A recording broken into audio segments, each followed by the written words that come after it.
What you're about to see is true. No actors have been used.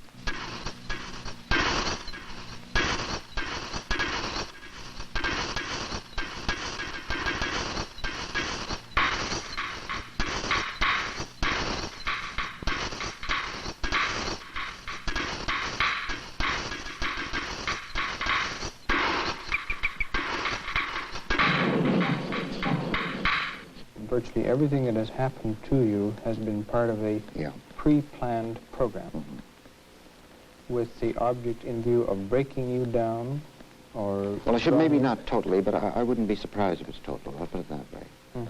Would it be fair to say that you feel that what is wrong outside you? As a result of the outside pressures, yes. Now, I'd also... Well, I'd like to go further than that to say that I do recognize the difference between myself and other people in some respects, but I still don't feel ill. This is psychiatrist Dr. Henry DeRost. What is the nature of this illness? This man has had a breakdown, in the layman's term, a major breakdown which psychiatrists would refer to as a psychotic break. But he certainly doesn't think he's sick. At least one gets that impression. No, that's perhaps one of the most interesting and certainly characteristic features of a breakdown of this kind, as opposed to, say, a psychoneurotic illness where the individual is sick and, I'm afraid, very painfully aware of being sick. The psychotic individual certainly doesn't feel well, but he doesn't attribute the way he feels to something going on inside, but he projects it onto the world around him. And organizes this very complicated organization. His whole perception of the world becomes completely different. And as a result of that, when he's walking down the street, literally everything he sees, everything that people do, he sees a group of people standing, talking, they're talking about him. If someone laughs, they're laughing at him. And quite naturally, he puts this all together and refers to this as the organization. Have you any idea why this sudden surge of this program occurred a month ago? Why then, instead of a year ago or 6 months ago? I was ready to be taken, to put it crudely, at that time, I imagine. That's when they decided that I was ready for it. They decided that you were ready? The organization again, or for this, I refer to it as the organization. And would they, what would indicate to them that you had suddenly become ready to be taken? They know. They know how you feel. They know the workings at that point, and they know enough about the workings at that point to know that I can be taken. I think the organization is very highly organized. And that I'm part of it. That's right. And the whole hospital staff? That's right. What about the other patients? What other patients? On the ward. I don't believe there are any. There are no other patients on the ward? I don't believe there are any. There actually, I shouldn't say there are no other patients. There are not any. There may be. I don't believe there are any patients on the ward. In other words, the people around you are disguised as patients, or acting as patients? Yes, well... It means, of course, that a tremendous number of people and a tremendous amount of energy must be being expended... And this bothers me, yes. ...in this program for your benefit. Well, this is where, you know, this is the point where I have conflict, of course, but at the same time I have to think of myself. I have only one life, and therefore I can't think too much about the other part. I absolutely can't. Otherwise, I can't. I have to know it, but just don't attach any emotion to it. This is self-preservation. That's all it is. Do you feel then that the object or the result of all this might be your destruction? Mm-hmm. This is the goal or aim of all this activity. That's right. Mm-hmm. How do they communicate with you? They were or are my friends, most of them. I just like to leave it like that. Friends is sort of a strange word to use for people that you believe are actively engaged in your destruction. I need somebody. And what of these friends? How did they see his breaking down? This is his friend and employer. It was apparent that he was not feeling very well. Physically, he seemed to be failing slightly. And in addition, when I started to talk to him on a personal basis, it turned out that he had a feeling of persecution. He referred to they. The they were after him. They were going to change him. And he had a great fear of this. I endeavored to allay his fears, but it didn't seem to do much good. This is his best friend of 20 years standing. He became hypersensitive to any suggestion, any hint, any way in which he could find a relationship between what you might say to him and something about himself. He would latch on it right away. He was just looking for things. It wasn't a question of of accepting it. He was actually physically all emotionally set to receive any kind of suggestion that anything might at all be related to him in any way. Even the color of your eyes, the color of your shoe, it doesn't matter what it was. Anything at all that could be related to him, he did it. This is another close friend. He stayed home from work, and he just wouldn't go out. And one evening in June, he phoned me and told me that he was just petrified, and you could tell by his voice that he was terrified of, I don't quite know what, but something that was bothering him terribly. He wouldn't even go out. He said he was even afraid to put his head outside the door, that they were out to get him, this network of people. They were going by the front door in cars and this type of thing. Now to meet his mother. My daughter and her husband, they came down. I wrote and I told them that Jack was certainly a sick boy and he needed help, but I said, I'm at a loss to know what to do. I can't press him too much, because I think even me talking to him, I said, Jack, you need help. I said, it just seemed to upset him, and he'd kind of go against, I think he would go against me. So they came down. So then they settled down, and Marion said, listen, you've got to see a doctor. He wasn't going to see him. Now, I don't know what he said. I couldn't say what he said to them or what the conversation was between them. Anyhow, Marion came into the bedroom. It was after 1, and she said, he's finally consented. He'll speak to a doctor, but he's never going to stay in one of those places. Now, I don't know why. So anyhow, they went. They left. 2, 3, I was awake all night waiting for a call to say they didn't come back. I thought they were in an accident, maybe, or something had happened. Well, then about 3 o'clock, I got a call. Or was it? No, it was around 5 in the morning. And she said, well, we've been crossing the city several times tonight. So they went back. They went to Verdun. They said, well, I got to get him in tonight because now he's willing to see a doctor. This is Verdun Protestant Hospital.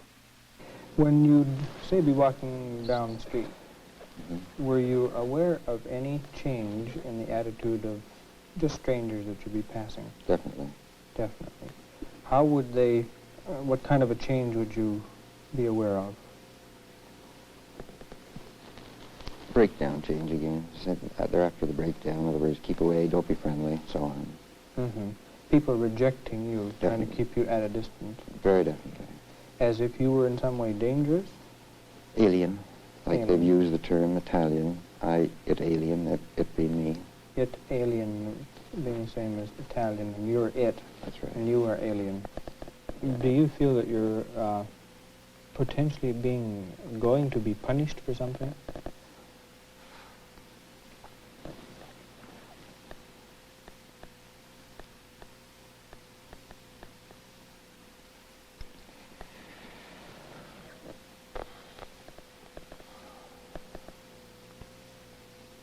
I'm either going to punish myself, by my own mechanism, chemical mechanism, or whatever you want to call it. Or I'm going to get that plus an outside punishment, which I don't know, reprimands of some kind or another, although I've been informed that they would be of a psychological nature. In other words, it'd be direction, guidance rather than reprimands, although I don't know, I'm prepared for both. At least I'm trying to prepare myself for both. Mm-hmm. Who did you feel was responsible for this? These gentlemen were, these individuals who you referred to before, this group. If you went to Toronto, the same situation would exist? Or Yes. Quebec City or Ottawa, New York? That's right. It would be the same.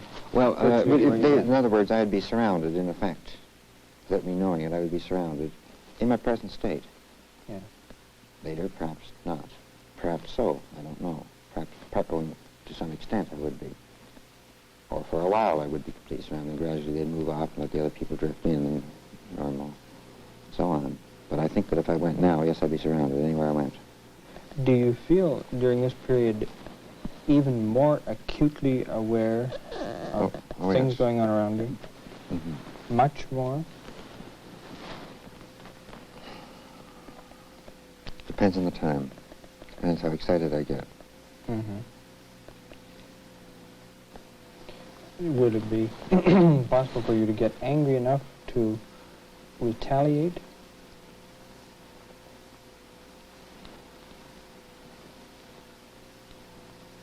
In what way? And can you explain that further? I don't know in what way. That would be, of course, up to you.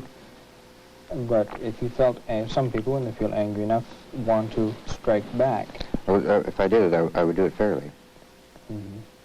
I might strike back, yes. I don't know, but I couldn't answer that. You mentioned, and that's maybe part of the same thing, that you had, before you came in, a fear of losing control. That you might, as a result of losing control, harm yourself or someone else. That's right. I did mention this to a person, yes, I did. Were there any particular people that you felt you might be harmed by Yes, this loss mother. of control? Your mother. Just possible. I didn't think I would. I didn't want to take a chance. Yes. Might you have hurt yourself? I might, yes, definitely. Mm-hmm. Were you being in any way... I don't know. I want to go back on that. I say definitely.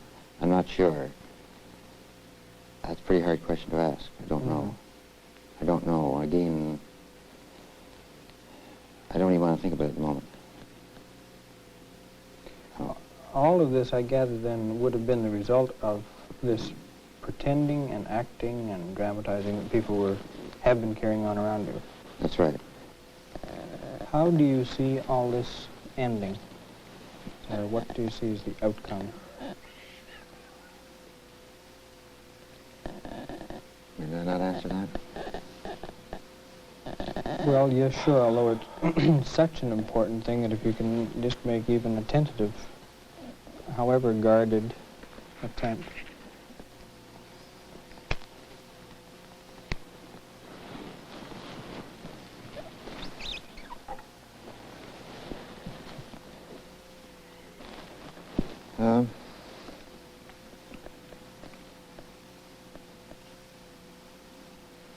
It could be all right, I suppose. But again, it may not be. I'd rather not discuss it. Are you frightened? Mm-hmm. But do you become depressed and discouraged? When? Anytime. Ever. I can't allow it. I do. I know I'm there, but I don't. I have to go on to something else to get out of that situation. What? I have to bury that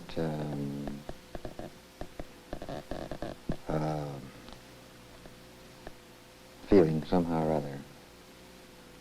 Do a job, work harder, or whatever it might be. Just avoid it in some way. Yes, I know it's there, but to sort of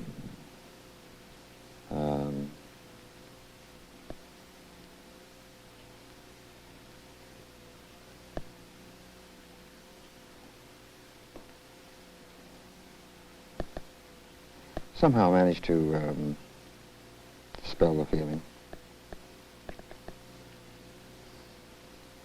Has the feeling ever become intense enough that you've had any self-destructive ideas or impulses? I'm too much of a coward for that at the moment. That's the only reason. Otherwise, you might Yeah. have feelings of this kind. Yeah. What sort of a man is this when he is not ill? How do his friends see him? What can he look forward to being again once he begins to hope again? Because I was responsible for hiring him and I had known him previously, I took quite a close interest in his work. The caliber of his work generally was excellent. He worked in a number of different areas of our operation. He made a very definite impression on some of the senior operating people whom he dealt with. In particular, they commented on his ability to listen to other people, to learn from them, and to apply the information in his work. He was particularly able in analyzing unusual situations in detail and correlating information derived from a variety of sources to present one unified whole. This is a quality which is not too common. We have things in common. We played chess together. We used to do a lot of bicycling together. We've gone on a 1,000-mile bicycle trip together at one stage in the game years ago. And he comes out to our house in the country, and we fiddle around. We maybe cut up wood, or we go for a walk, or he likes flowers. He knows a good deal about flowers. He had a lot of interests, But basically, business. He loved business, and he loved everything to do with it. His work involved an awful lot of thinking. And sometimes when he'd come home at night, he'd be just exhausted from the day, from his work. He said, I've got a lot on my mind, he said. I said, yes, we realize that accountancy is a hard occupation. It taxes your brains. So he said, he said, and I can't leave it. When I start something, I've got to finish it, he said. I want to know the wheres, the whys, and the hows of everything. Well, of course, if that's your makeup, you can't do very much about it. But he'd come home some nights, and then he would work until late, 2 in the morning sometimes, busy working, planning for the next day. Nothing. I used to tell him, I say, you need your rest once in a while. I said, you can't burn the candle at both ends. He was a rather quiet child, too. Played very like other children, but more of the quiet type. Never was too much of a roughneck. Maybe he thought that I kind of checked him too much at times. So I really couldn't say if I'm the full cause of it, but as I say, I do feel sometimes that maybe he resents me or for being so kind of bring the way his bring up was. Well, his father and I both were of a strict nature. Does this mother need to feel badly for what her role may have been? No, I don't think so. She feels very much the same as most families do feel. When someone breaks down, they're generally preoccupied with a lot of sense of guilt and responsibility. But frankly, we don't really know enough, particularly about these major breakdowns, to fairly accuse a family or a member of a family of having been responsible for someone breaking down. Sure, there are factors in the family setting which must contribute, but we're still open-minded about this. For this man, I think that we can very reasonably expect him to get back to at least his pre-illness level of functioning, which, from what his employer has said and from his friends and mother, I think was quite good. And what about the chance of him gaining ground in other areas? This is a little paradoxical, and that doesn't always happen, but I certainly have had patients of my own who I think I could quite genuinely say were better as people, function better, were less disturbed by their conflicts after they've had a breakdown than they were before. Because as a result of having the breakdown, they have to look at a lot of problem areas, and they get help with them, and in many instances really do better than they had before they ever became ill. And what is the possibility of recurrence of an illness of this kind? Unfortunately, a fairly high percentage, maybe a third, of people with this kind of illness will have to come back into hospital at some time during the rest of their life for further treatment. But when one compares this with a great many physical illnesses, this isn't such a bad record. Is it reasonable to say that the increased recognizability once someone has gone through this makes it possible to get them better quicker? The patient themselves recognize when they have become ill again, and a great many of my patients will phone me or come to the hospital and ask for further treatment when they themselves recognize that something has gone wrong again. Well, now, people of this kind, are they treated only in a mental hospital? No. More and more it's possible to treat a patient like this at home or in an outpatient department, sometimes in a day hospital or night hospital. Occasionally, and still fairly frequently, it's necessary for the patient to be in hospital for a few weeks during the acute phase. But more and more the hospitalization phase is less and less the important part of treatment. Now we see this man again, almost well, almost ready to go out into the world again. What kind of plans have you got? To return to work, Mm-hmm. initially, and get myself sort of reorganized at work to some extent, not too much. But I anticipate I'll be able to do my job quite well. And enjoy my fellow human beings a little bit more, perhaps, spend a little more time with them than I had previously. You talked about being short, remember? I did? Mm-hmm. I don't recall that. Shortness was something that you were complaining about. And this seemed to have a number of implications, either the shortness in terms of your contact with people. I just finished reading an article in Plains Magazine, an article titled Love, that June called it. And that's the problem. That's basically the problem now. For you? For me. Now, or has it been? Always been. Always been. Yes. And in what, can you tell me a bit about that? Mentioning what I sort of had already been thinking very deeply about prior to reading it. My home environment, I think, deprived me of quite a bit. At the very early stages, not later. I do feel that's where the trouble starts, and unless I can pick this up now, I may be in trouble. You talked about going back to the age of 2. Yeah. And perhaps you meant that the organization's aim was to break you down to the point where you would start all over again. I may be all wet there, but this was a feeling that I had. Yes, that is correct. I think I even said that, didn't I? Yes. Mm-hmm. Yes, quite right. In other words, I was going to be sort of starting up age 6 months or less or something like that, and and they were going to teach me sort of all over again. Once more, I got to go through all this again. You had the feeling that this was somehow all prearranged and planned. Do you recall that? Yes, I recall saying that. I cannot recall just at the moment. Now, maybe a little later I might be able to recall it. But for the moment, I can't recall there's some parts of it that are missing right now.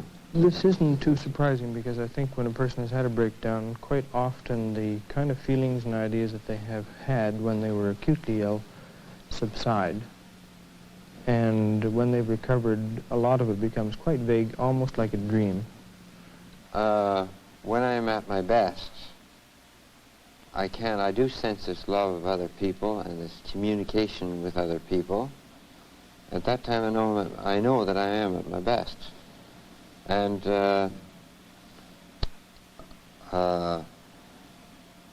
it's no problem then to cope with the problems of life. As a matter of fact, the problems of life seem insignificant. Now that you're practically near the end of your hospitalization and are spending more time out of the hospital, say, on your long weekends and so on, what is this feeling of being here part of the week and out part of the week in terms of meeting other people?